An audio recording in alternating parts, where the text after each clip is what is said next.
بس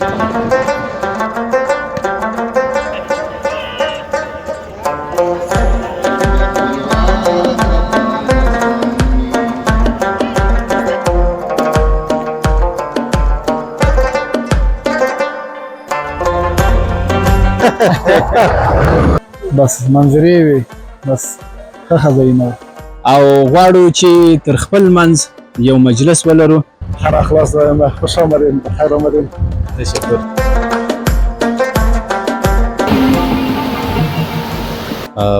بدخشان ولایت راځي.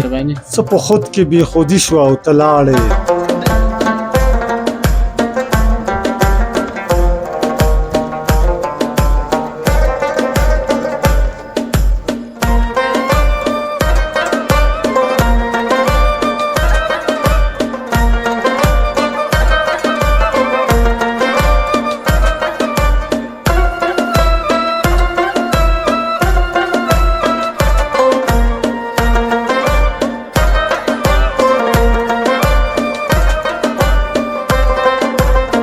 السلام علیکم درنو او قدرمنو لیدونکو، ستړي مسئ. له کندهار تر یو علمي سیر او سفر د مختلفو علمي او فرهنګي شخصیتونو په ګډون باندې د دغه علمي سفر د پیل او د هدف په ارتباط باندې د خپلو ملګرو او د دغه سفر د ګډونوالو سره څو خبرې لرو. په پیل کې راځو ښاغلی احمد الله هوتک سره خبرې کوو. هوتک صاحب جوړ په خیر. مننه ستړي مسئ، څنګه یاست؟ په خیر یاست؟ جوړ خوشحاله اوسئ، جوړ اوسئ. هوتک صاحب دغه سفر د کومه ځایه او څنګه د څه وخته دغه فکر پیدا شو، څنګه را پیل شو؟ چې حقیقت چې دا پیل خو نو د ځینو ملګرو لخوا هم یو څه تشویق کړو، خو بیا موږ خپله یو فکر دغه ابتکار په ذهن کې راغلی چې باید موږ په داسې شکل باندې یو سفر وکړو، یو میله وکړو چې هم میله وي هم علمي سفر وي.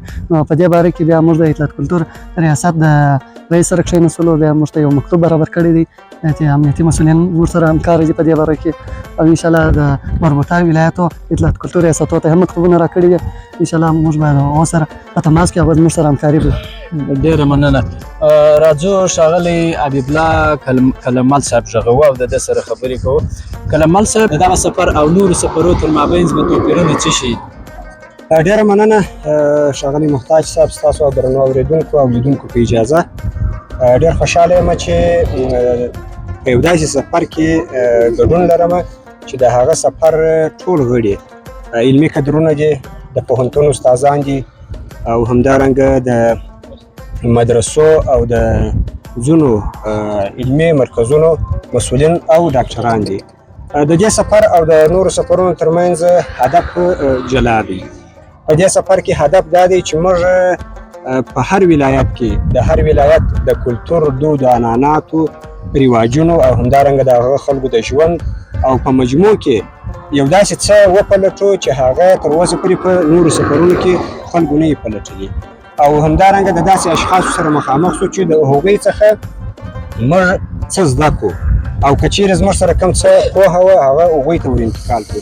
او عمومي مو هدف دا دی چې کله څوک یو سفر کوي، دا سفر پر داسې شکل وکړي چې یو هدف پکښې کې وي او یو غایه پکښې کې وي او یو څه لاس ته ځینې راوړي. په مجموع کې د دغسې سفرونو هدف یوازې دا دی چې د انسان شخصیت جوړونه پکښې کېږي، په انسان کې زغم پیدا کېږي، په انسان کې تحمل پیدا کېږي، د مختلفو اقشارو، قومونو، رواجونو، دودونو سره مخامخ کېږي، او په مجموع کې د هغوی خلکو د هغه خلکو چې هغوی مثبت رواجونه لري هغه ځینې راواخلي، او کوم منفي رواجونه چې دي هغوی ته توصیه وکړي، یا که چیرې منفي رواجونه په موږ کې وي هغو خلکو کې انعکاس کړي وي هغه موږ د ځان دپاره بد وبولو، او د آینده دپاره د هغو رواجونو څخه موږ ځان وساتو. او الله جل جلاله په قرآن کریم کې وایي چې قل سیروا فی الارض، ورته وایي چې تاسې په مځکه کې وګرځېږئ. دا د الله جل جلاله یو امر هم دی. نو کله چې د الله جل جلاله یو امر وي، په دې کې هدف دا دی چې تاسې د مختلفو خلکو د ژوندانه څخه ځانونه خبر کړي. په دغه آیات کریمه کې هدف دا دی چې هغه کسانو چې د الله جل جلاله په وړاندې بغاوت کړی دی او د هغه په وړاندې سرکشي کړې ده، د هغوی د ژوند انجام وګوري چې هغوی کوم هدف درلودی. لکه فرض کړه چې فرعون ویل چې زه ستاسو لوی رب یم، په داسې حال کې چې هغه تر اوسه پورې په موزیم کې پروت دی او د یو جسد غوندې نه حرکت کولی سي او نه یو څه کولی سي. د دې څخه هدف دا دی چې تاسې په مځکه کې وګرځېږئ، هغه منفي حرکات چې خلکو کړي د هغو څخه ځان وساتئ او مثبت کارونه چې کړي هغو ته پرمختګ او رونق ورکړئ. ډېره مننه جناب قلموال صاحب. قدرمن دوستانو، د کندهار یو بل دروند شخصیت لیکوال، شاعر او استاد ښاغلی قرآنمل صاحب را سره دی. د ده سره به هم غږېږو، خو یوه پوښتنه بله بله د وتکي صاحب څخه وکړو. وتکي صاحب، د دغه سفر د نظم په ارتباط باندې راته ووایاست، کومې کمیټې او د نظم دپاره مو څنګه ترتیبات نیولي دي؟ محتاج صاحب محترم، په دې سفر کې موږ 4 کمیټې جوړې کړې دي. نظم کمیټه ده، مالي کمیټه ده، فرهنګي کمیټه ده، خدماتي کمیټه ده. بیا مو په د ټولو په سر باندې د امیر ټاکلی دی، د عمومي د سفر د امیر په هدایت د سفر سره. تشکر.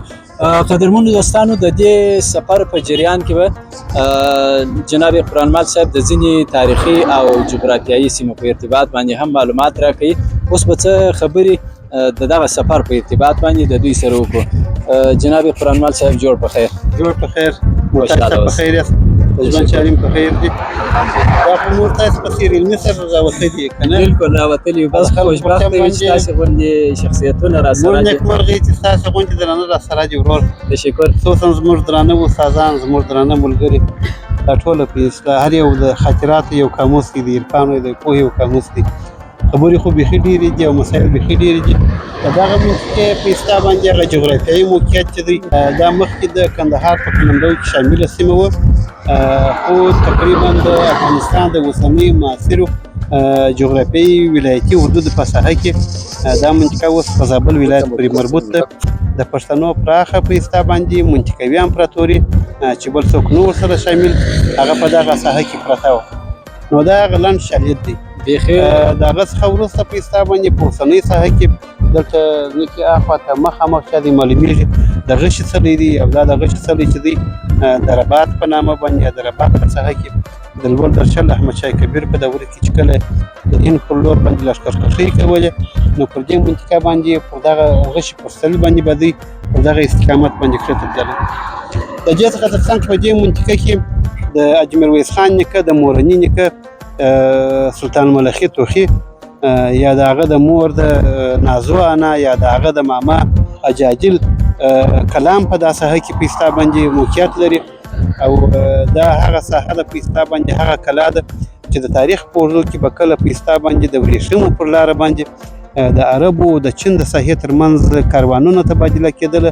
د ځینو رباطونو څخه یو رباط هم همدغه و چې دلته به هغه مسلمان په استا باندې مسافر په دغو ساحو کې تلله، هغه به د اجاجل په کلا کې یا د سلطان ملخي توخي په کلا کې استېدله، شپه بېدل یې کوله، پالنه به کېدله، او بیا به نور ساحو ته تلله. تشکر قرآنمل صاحب.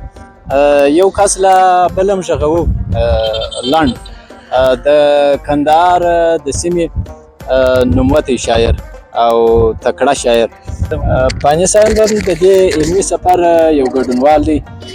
پانی صاحب، لاسته راوړنه به څه شي د دغه سفر؟ تاسې په خپله د یو ګډونوال په حیث باندې څه توقع لري چې کومه لاسته راوړنه به ولري د دغه سفر څخه؟ لاسته راوړنه معلومداره او واضح ده. د داسې علمي سیر او د داسې علمي سفرونو نتیجه حتما مثبت وي، او بیا په داسې ګډونوال ولري چې په هغه کې ډاکټر، لیکوال، شاعر، استاد، د پوهنتون استاد، ترانه خوان او ټول علمي کدرونه سره راټول شوي او په یو اتفاق باندې ځي، سفر کوي او بیا د میلې په شکل باندې او په عین حال کې یو علمي سیر او هم وي. نو د دې نتیجه حتما مثبته ده. موږ د ډیرو کلتورونو سره مخامخ کیږو، خپل نظریات په د هغوی سره شریکو، د هغو د موږ واورو، نتیجه یې ډېر مثبت ده. تشکر. درنو او قدرمنو لیدونکو، دغه سفر چې له دې ځای څخه به انشاءالله پیلیږي، موږ به د مختلفو سیمو حالات او معلومات انشاءالله تاسو ته درکوو، او دا به تاسې له ملت غږ څخه تعقیبوئ. زموږ سره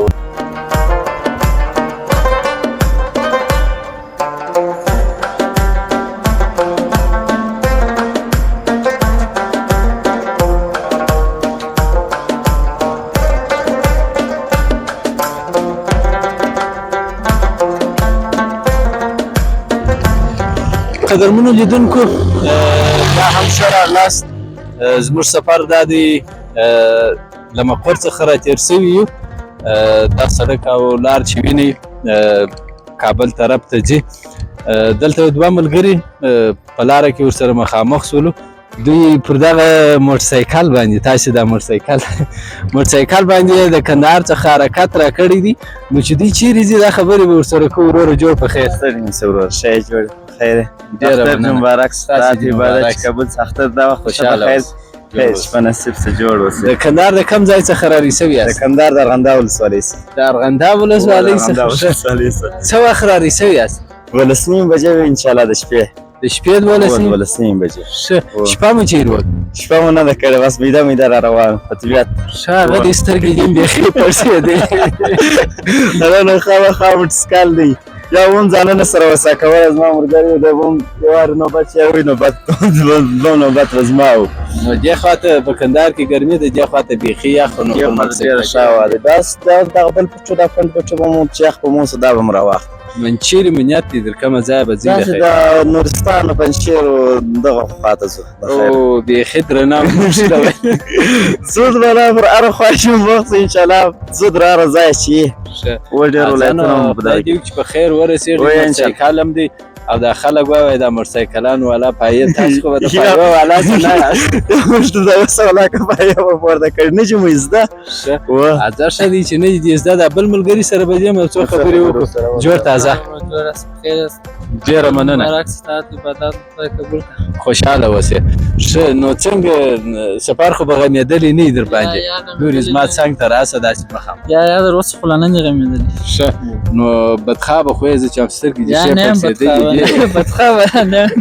نو څنګه نه یې بدخوابه چې د شپې پر 12 بجې د ارغنداب راري سوی او دا دی تر اوسه پورې را روانې د غونې به خامخا به دا به تر کومه ځایه ځان رسوي؟ غرمه خوب کوئ که یا دغسې بس روان یاست؟ یا غرمه به سپک خوب وکړو بیا به ورشوه سو. ښه ښه دا بس سمه ده. ښه تفریح ولرئ او ښه میله ولرئ په خوشحالۍ سره. د شکر جوړ اوسئ. نه خیر اوسې. جوړ اوسئ. خیر اوسئ. قدرمنو لیدونکو راسره اوسئ.